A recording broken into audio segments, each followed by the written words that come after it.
Have I been hard on a lot of Adidas Takedown models? Yes. Why? Because most of them suck. But I'm gonna give them some props on this one because they have finally made a half-decent takedown model coming in the form of this guy right here, the brand new Adidas Predator 20.2, bearing a retail price of $120. This being the first model below the three top-end options in the new Predator lineup, where you have the $275 laceless 20 plus, and then you have the two 20.1 options, the mid and the low, both retailing for $225. This only retails for $120, still features the demon skin rubber elements from the 0.1 variations, which I think is really a defining characteristic for this new Predator lineup. And unlike past takedown models from the Adidas brand that are very poor quality and just don't fit very well, considering the over $100 price tag, that is surprisingly not the case with these. They're actually pretty decent. Look at you, Adidas, making good takedown models. So what we're gonna do in this video is something that I don't think I've ever done before on this channel, and that is talk about why this Adidas takedown model is actually a pretty decent value for money.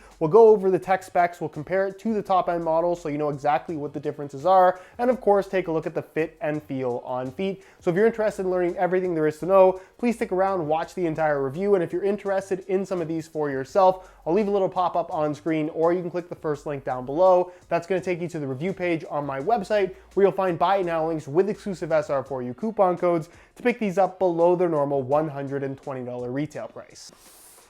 That's the box they come in.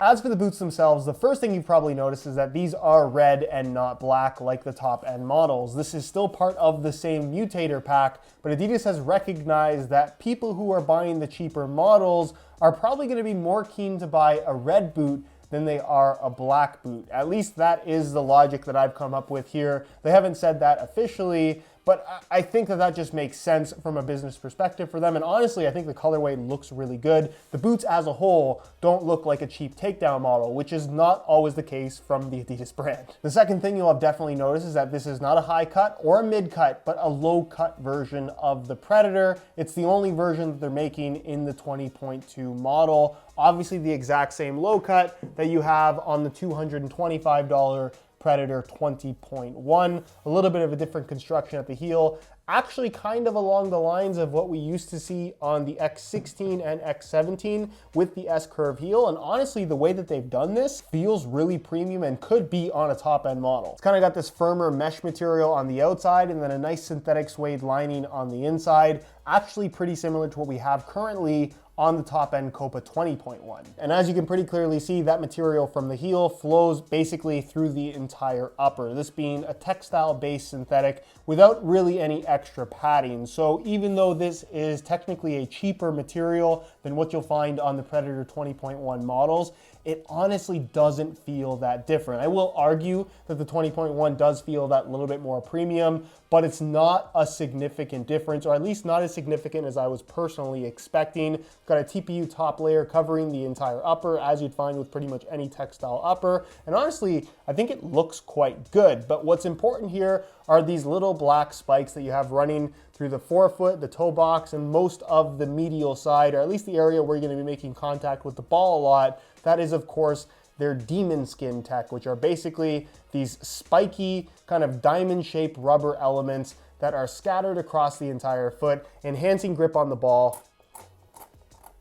As you can hear, it is very, very sticky and pretty much unlike any other football boot you can buy right now. And as for the rubber spikes themselves, they appear to be the exact same size and shape as the 20.1, same material as well. The only difference is that there are a little bit less of them. You can see where they stop at the second Adidas stripe here on the 20.1. They stop slightly before that on the lateral side. Then if you look at the medial side, where the demon skin ends kind of in a point, it ends a little bit sooner right here on the 20.2. Not a significant difference, but a difference nonetheless. The end result being a pretty similar experience to the top end models when it comes to touch and the added levels of grip on the ball. The material of the upper feels relatively thin, more of a synthetic versus a knitted feel despite how it looks. And as far as the grip is concerned, this does relate back to something like the Predator LZ1, the LZ2, and the Predator Instinct, which was a synthetic base with rubber elements scattered throughout. This is, I would say, a little bit more grip than all of those boots. It does take a little bit of getting used to, but if you're a fan of the old school power boot style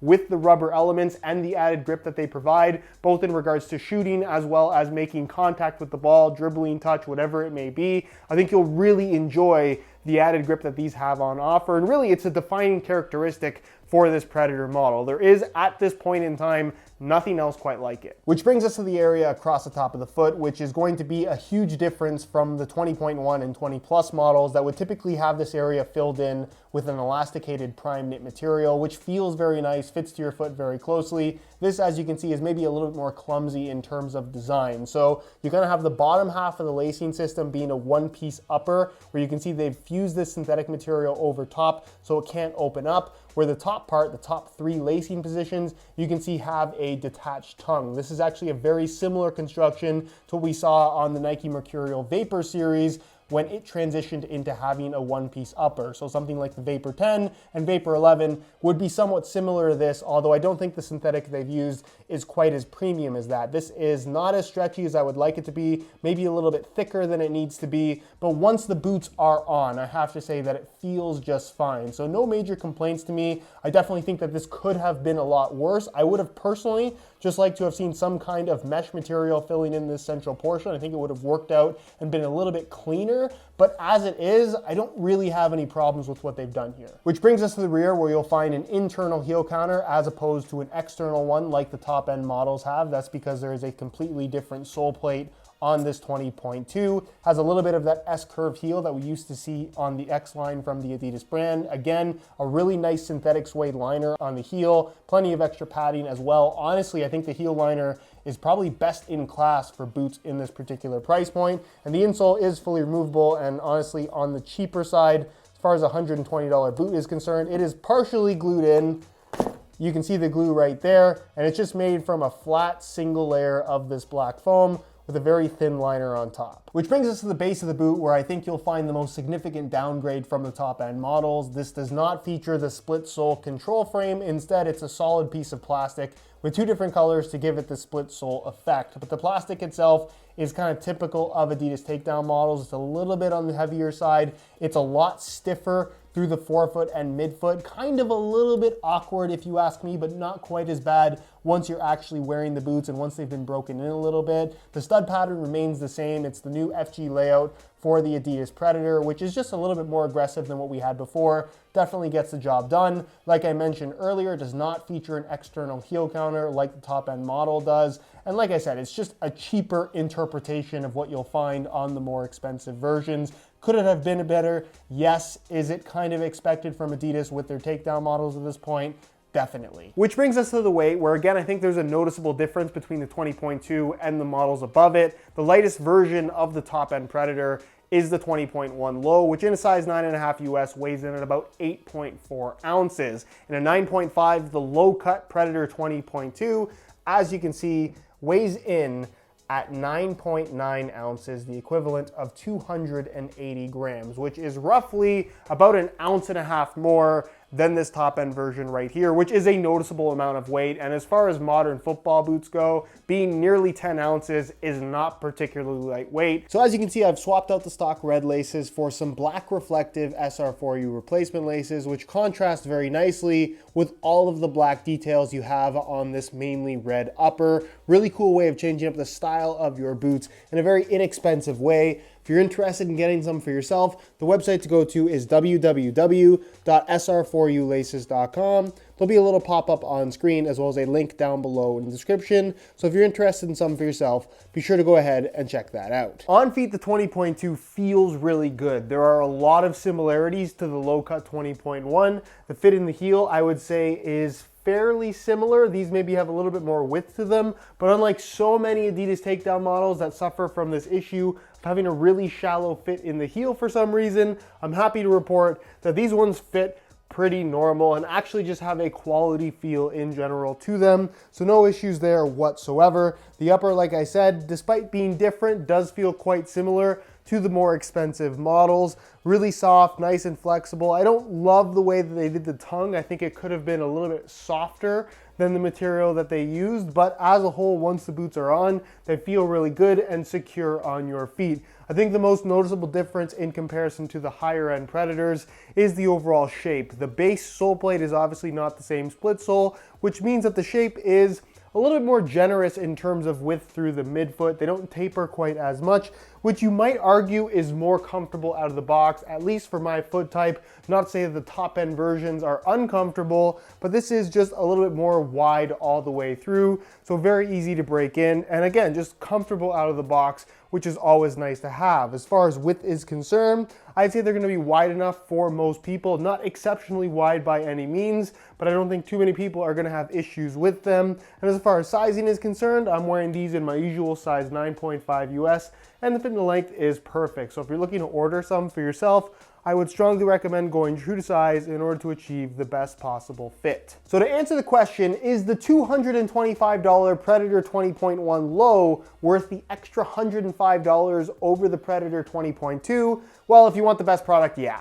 With that said, considering the $120 price tag, this legitimately provides the new Predator experience to a level that I would say is almost on par with the top end options, whether it's the 20.1 or the 20 plus, which is very impressive from a takedown model and something that I rarely ever see from the Adidas brand. Usually they make a takedown model of a speed boot that's not actually light, therefore it's not really a speed boot, doesn't really compare to the top end model, and is kind of a waste of everyone's time. It's far from a perfect product. I think the sole plate could be a little bit more natural. I think that the boot as a whole could be a little bit lighter. The way they did the tongue area, I think, could be a little bit cleaner, and definitely the insole could be a lot more premium. But these are all little things. I think that the main components of this boot, the upper, the demon skin, the fit finally for an Adidas takedown model, that's something they always seem to get wrong. They have not done that for once with this boot, and the stud pattern, all of that is very good, if not almost just as good as the top end models for only 120 bucks. So again,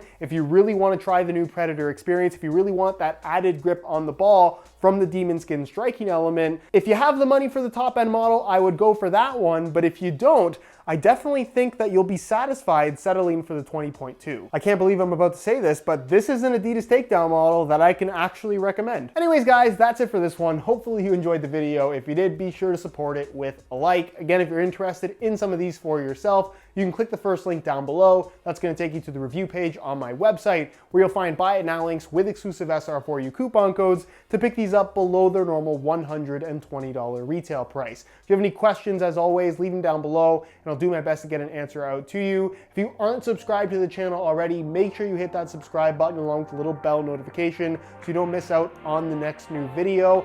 All of my social media information is linked down below in the description as well. Other than that, guys, thank you so much for watching, and we'll see you in the next one.